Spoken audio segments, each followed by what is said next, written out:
Let's talk more about all the issues concerned here. Our guest is Rula Jebreal, member of President Macron's Gender Equality Advisory Council for the G7 and Professor of Communication at the University of Miami. Rula, thank you much for being with us. You've spoken at the event today. I mean, tell us your impressions. Tell us why this is important. Tell us of your experience. It's crucial. I mean, we're looking at a reality where social media platform that were meant to connect us is actually dividing us. It's becoming the most powerful instrument of radicalization of the 21st century. It's de facto a handmaid of authoritarianism.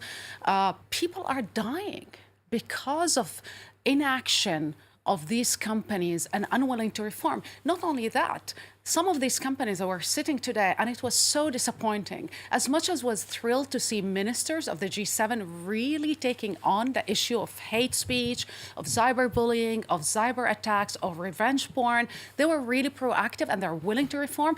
These companies were deflecting, denying, and basically dismissing the whole issue. It's like, yeah, somebody else is using these platforms. It's not our fault. This is what they want. This is what the people want. Denying the fact that actually they are not only complicit, they are selling to people who we don't know, Facebook ads. They are profiling people politically to better target them with ads. And then you have massacres like what happened in New Zealand, and then they shrug their shoulders. I'm like, well, yeah, tough luck, things happen. We need to hold them to account. We need more transparency, and I don't think we are doing enough. We are not pushing back enough. Facebook's saying they will keep terrorists or anybody who talks terrorism off the site off streaming live for 30 days. 30 days? That seems that I mean, seems this rather is ridiculous. weak. I mean, look, but remember, Mark Zuckerberg is the man that went, basically sent an email out saying what's good for Facebook might not be good for the world, meaning I don't care about democracy. I don't care about people's lives. I care about profit. I care about... I mean, one of the people who are sitting representing Facebook today was a UK minister. So he's bankrolling politicians to whitewash his crimes. What's happening is illicitly harvesting profiles, is illicitly using and being abused by extremists on the right who are killing people in synagogues, in mosques, in churches, shooting children in schools. If you look at, for example, 2 episodes, when they did the massacre in Parkland, in Florida, if you Google survivors, or you put on YouTube survivor, the name of survivors, immediately it will reroute you to another websites where you have conspiracy theories, where you have lies, propaganda, hate speech, and it's skyrocketing. And then we discovered that there's an algorithm that basically rerouting people towards these hate content. It's a crime scene, and they're complicit in that, and they're doing nothing about it. How disappointed, and I think I sense the answer coming straight away, how disappointed are you that the United States will not be signing up to this Christchurch call as launched by President Macron and Prime Minister Ardern? To be honest, I'm not surprised. I was one of the few people who predicted Trump victory, and I predicted what's coming after it. He cannot distance himself from the people You know, people ask me all the time, is President Trump a racist? Is President Trump a white supremacist? I will answer with what Gillum, the governor or candidate governor, answered.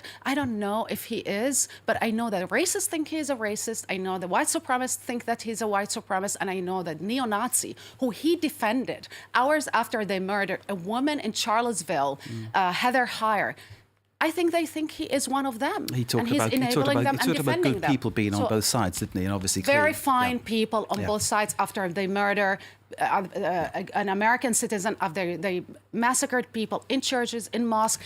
Facebook and these platforms are basically selling us and serving us propaganda, conspiracy theory, anti-Semitism, Mark Zuckerberg Islamophobia. was in Paris last week. Nothing seems to have advanced on that one. The images of Macron and Zuckerberg together looked like they weren't actually talking, which is obviously not a great situation. Is the solution, Rula, to censor Facebook, to close things down? I mean, basically mess with people's liberty of expression? No. It's more transparency on Facebook. Look, the European Parliament called platforms cyber gangsters. What's happening is they are complicit in crimes. They actually, not only complicit in crimes, they refuse to tell us who is buying these Facebook ads, who is promoting them. This dark money, where does it come from? Are they European citizen, no European citizen? I mean, we have the elections in 2 weeks. What's going to happen with that? Are we looking at what's happening online in terms of hate, fear, propaganda, conspiracy theory, anti-Semitism? We don't know anything about that, and they're refusing to give us the answers. We must demand answers now. More transparency, more accountability, and hit them where it hurts, in their pocketbooks. But in terms of what that will mean for social media and people's use of that, is this basically the issue that you need to sort of control what they do?